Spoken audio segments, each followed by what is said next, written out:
Well, hey there guys, and welcome back. On this week's show, a Workbench plan stand.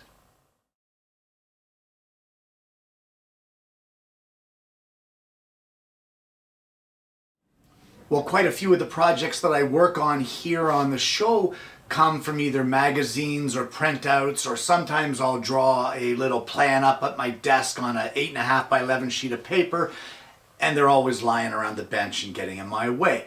So today I'm going to make an articulating stand that we can place our plans on and basically clear off some workbench space. And it all starts off with some plywood.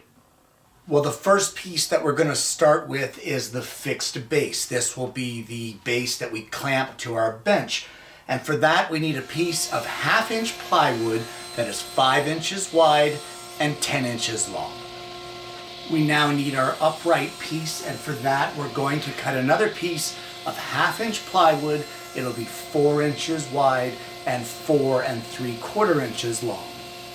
And the last piece that we need for our base is a piece of 3/4 inch plywood, and we're going to cut it to a size of 4 inches by 5 inches. Well, we're now going to take our 5 inch by 10 inch base and we're going to do a little bit of layout. So the first thing that we want to do is we want to place a mark at 4.5 inches in from the one end. And then from the top edge, we will place a mark at 1 3/4 inch.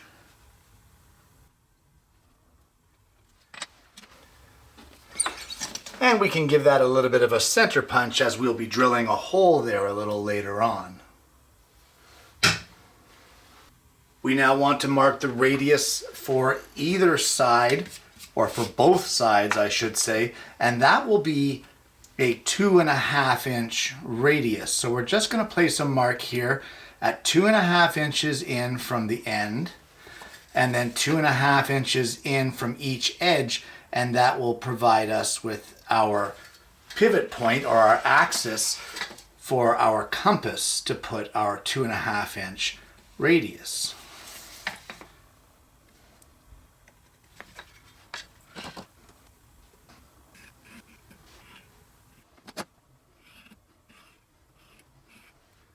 Now for our swivel base, that's our 3/4 inch piece, we will, on our 4 inch side, we will mark the center at 2 inches. And then coming in from the one end, we're going to place a mark at 1 3/4 from the end. And then we'll center punch that, because just like the other ones, we'll be drilling a hole there a little later. We now need to mark for a dado that needs to be cut. So from our opposite end, where we just marked our hole, we're going to place a mark 1 inch in from the end, and we will require a 1/2 inch dado. So we'll just mark a 1/2 inch dado there, and that dado will be a 1/2 inch deep. The four corners of this piece, we're going to put roundovers on that. So we're going to use a 3/4 inch radius, which is 1.5 inch circle. We'll mark these off with the compass, and then I'll come back and see you. So with all these radiuses, is that a word, or is it radii? I don't know. So with all of these marked, these circles, with all these circles marked, we're going to take them over to the scroll saw. I'm going to cut them just to the outside of the lines, and then we're going to head over to the belt sander and clean them up and make them all pretty. Well, on our fixed base, I have drilled where we marked and center punched. I have drilled a 7/16 diameter through hole, and I have also drilled a 15/16 diameter Forstner bit hole that's about 1/8 inch deep. This is going to accept a threaded insert once we finish up with this base.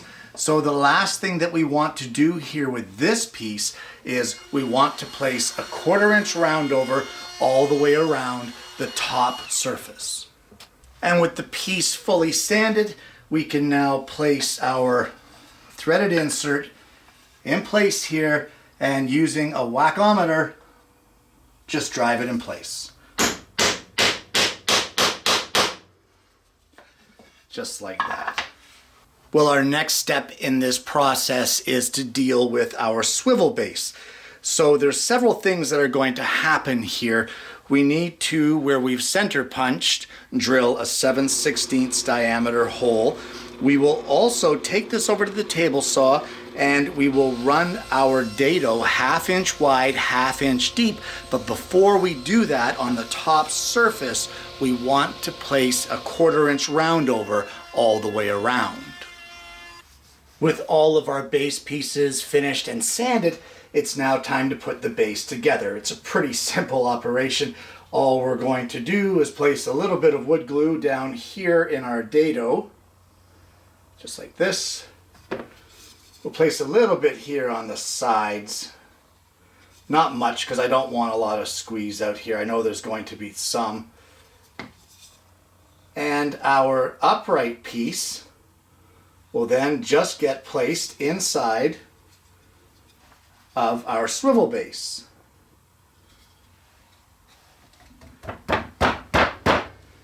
And with the squeeze out cleaned up, our swivel base will just sit on our fixed base on top of our protruding threaded insert.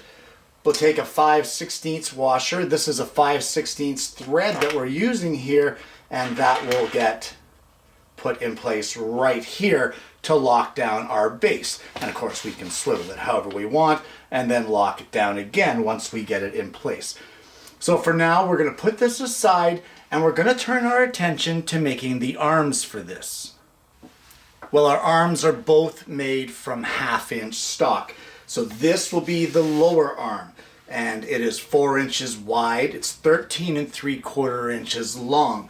So the first thing that we're going to do on one end is we're going to place a mark 2 inches in and then 2 inches in from one side.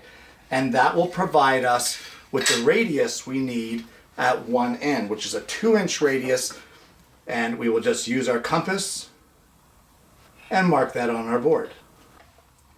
And now that we have that one radius marked, we will center punch it, because we're going to need a 7/16 diameter hole right there in the center of our circle.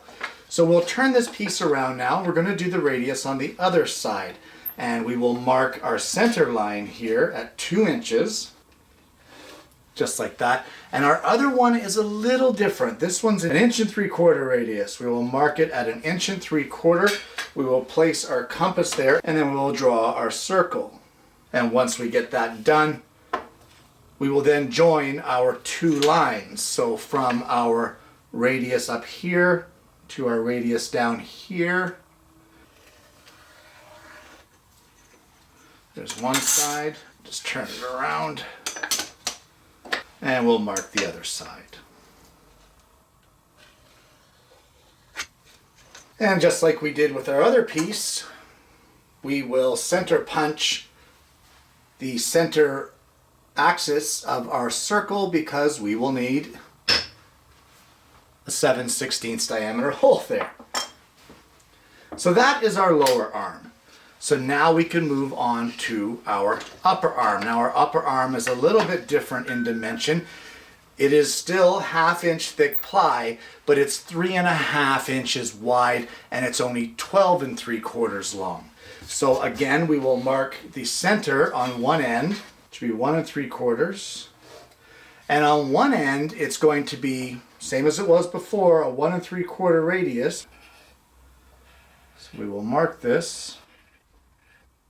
And while we have it here, again, we will center punch.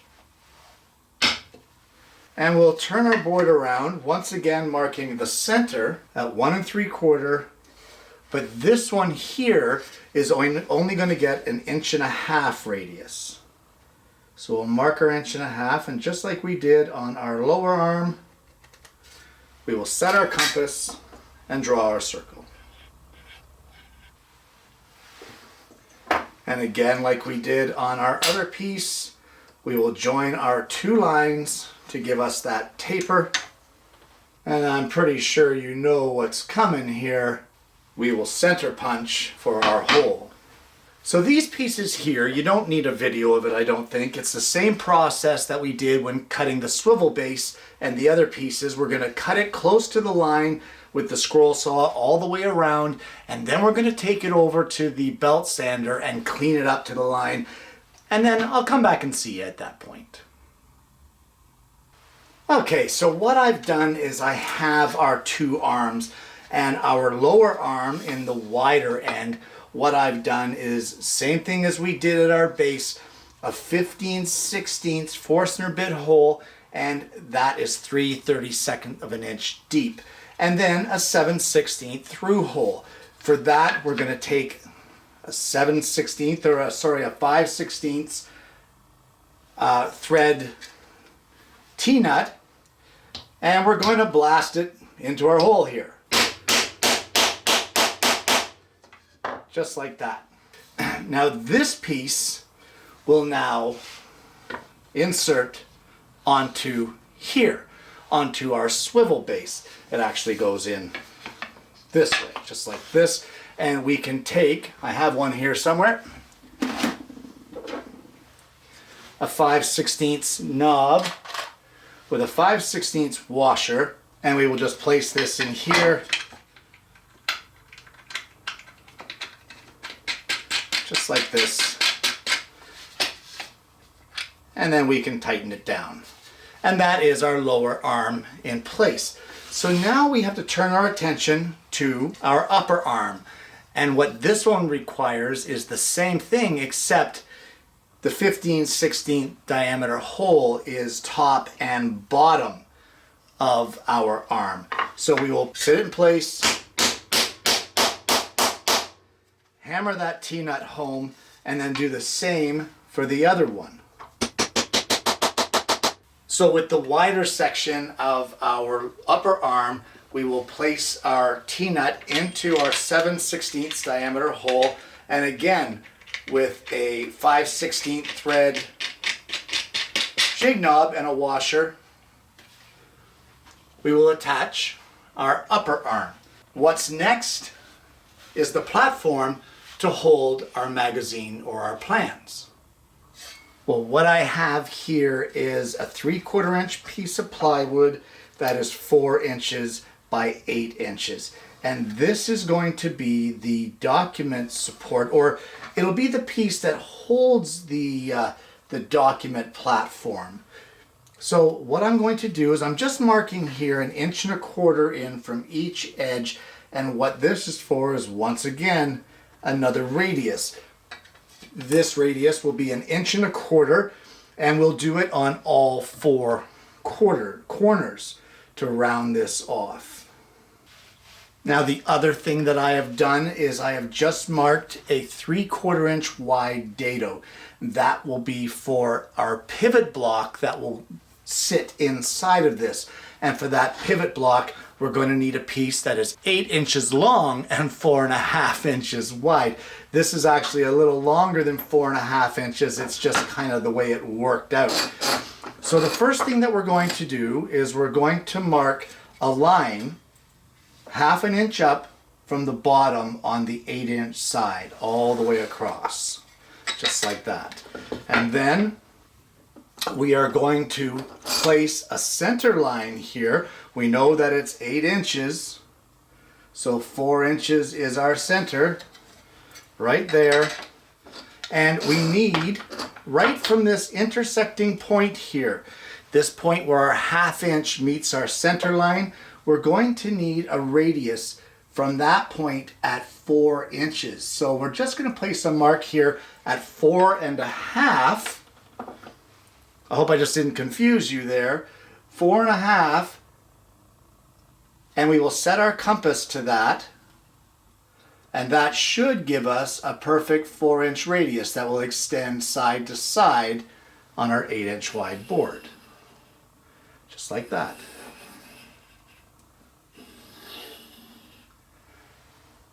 And now on our center line, we will place a mark at 3 inches up from the bottom and center punch it. That will be another one of our 7/16 inch diameter through holes.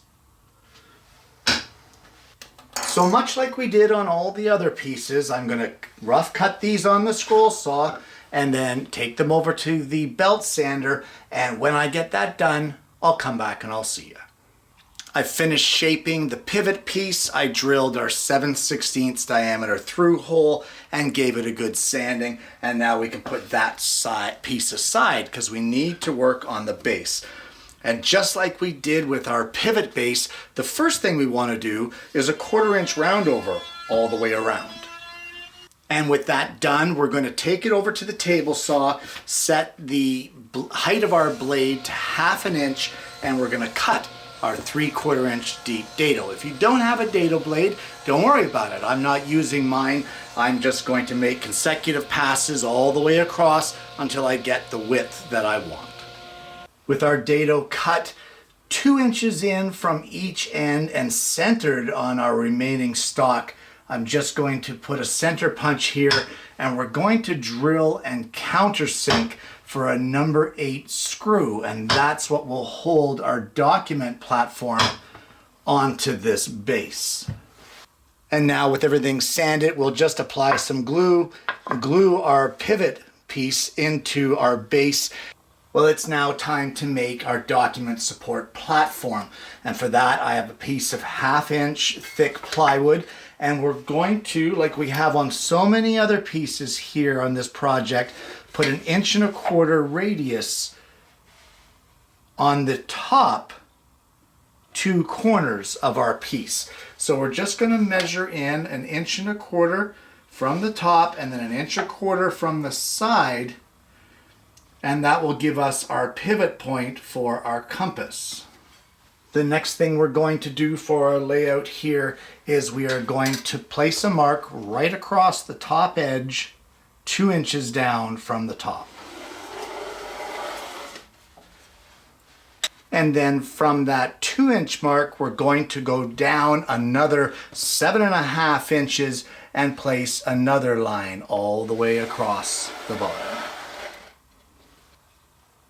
We're going to be placing some cutouts here, and the top will be rounded, so we need to mark the centers. So at 2 11/16, we will place another line all the way across. This will be the center line of a 1 3/8 diameter hole. I'll get to that in just a bit. We now need to come up from this bottom line 11/16. So we'll just draw that line right there. What we're going to do now is mark for our cutouts. And our cutouts are going to be 2 of them on each side, 1 3/8 inch wide, and they will have a 1 inch space in between them. We're going to start 1.5 inches in from each side, so we're just going to place a mark here at 1.5 inches, and then our next mark will be 1 3/8 over from that. So 1 3/8, so that'll put us at 2 7/8. And there is our space. Then we're going to go 3 7/8, that's our 1 inch space in between, and then another 1 3/8. There we go. And we'll duplicate that same thing on the other side. Now what we're going to do is we're going to mark on our center line here that we said was our center of our 1 3/8. We're going to mark it in the middle of each of our spaces, and then we're going to take it over to the drill press and drill a 1 3/8 diameter hole halfway down through, flip the board over, and come down through the other side. That's to avoid tear out. And we'll do it at all 8 of these locations. And with those holes drilled, we're just going to take it over to the scroll saw. We'll cut the lines between our holes here to finish our slots. Rough cut our top corners, sand them on the belt sander, and then we're going to give a 1/8 round over all the way around, as well as a good sanding. And there we have our document support panel. we can now take our pivot piece and glue and screw it centered on the back. And with that piece glued and screwed onto the back, we can just use another 5/16 threaded knob. Well, for the last piece, all I've done is taken 3/4 inch thick by 1.5 inch plywood. I've cut a 1/2 inch by 1/2 inch rabbet that will accept our backer board here. And I've used a cove bit to cut a little groove here. I don't know if you can see that, but that will hold our material of whatever it is that we are using for reference at that point. I think it's a little long because of our roundover, so I'm just going to trim another little bit off of this. Then we're going to glue it in place, and I think we can call this project done at that point. And there you have it. A Workbench plan stand. Say that 10 times fast. Guys, a great project, a lot of fun. It really didn't take that long to do. I think all in all, I started it at about 1:30 in the afternoon, and it's 6:30 now. So a grand total of 5 hours from start to finish. That's not too bad considering the project. And on top of that, I was filming and that sort of thing. I think I could have done it a lot faster if it wasn't for the camera. But we're not in a hurry. I've said that a million times on the show, we're never in a hurry. Being in a hurry is a good way to lose your fingers. But this project here lends itself to so many different aspects. The fact that the base is able to be moved around and clamped to the bench makes it versatile for not only, say, holding a magazine that has a project that you're working on, or maybe printouts from the internet that you're working from, or your own little sketches. It also has the ability to be used for, oh, I don't know, how about a music stand? How about if you have, children that are learning music, or you play yourself? It's a portable music stand that clamps to any table that's around. I mean, it has more than one use. How about in the kitchen to hold a cookbook? The fact that it articulates 360 degrees, or rotates 360 degrees, and can extend out or back or up or down or sideways, whatever which way you want, makes it very convenient to use. And honestly, I'm really looking forward to using this in the shop. I'm tired of having a project magazine or book or reference material of some kind sitting on the bench. Now, instead of having the big magazine, I've got a 4-inch by 5-inch or whatever it was, 5-inch by 8-inch, I think, piece of plywood that sits in the back corner in an area that I don't use anyway, and all I have to do is pull that arm out, tighten it down, and it's right there for my reference. So you're going to be seeing this thing a lot in the background of the show. Material. Guys, if you want to make this out of solid wood, you can. I mean, you can modify this in any way, shape, or form you like. You could make the support for the magazine or for the reference material, you can make it out of solid wood with tongue and groove slats all the way along if you like. You can make the whole thing out of solid wood. It really doesn't matter. It's up to you. It doesn't have to be plywood. Plywood is what I made it out of. Plywood is what I had here in the shop at the moment. It's what I wanted to make it out of, and it's what I did, and I think it looks great. There's one more thing that I think I'm going to add to this. I don't have one in the shop, but I think what I'm going to do is I'm going to get one of those clipboard clips. You know the type I mean, the spring-loaded clipboard clips?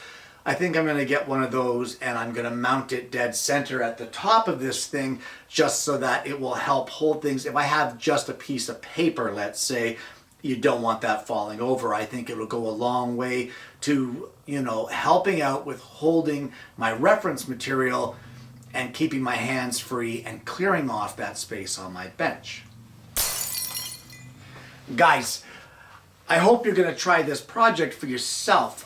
I know there were some confusing measurements there and that sort of thing. There is no plans for me to give you, but if you follow the dimensions that I provided on the show step by step, you've got yourself a set of plans in video form. And of course, I'm always available to answer your questions either through the comments below or through my Facebook page, through private message, whatever you'd like. Feel free to reach out and ask whatever question you may have, and I'll be more than happy to help you if I can. If you haven't already, please don't forget to like and subscribe. Click the bell so that you don't miss the notifications of future episodes of the show. I hope you've enjoyed this project. I hope you're going to try it for yourself. And more importantly, I hope you're going to join me again next week when I bring you yet another woodworking video.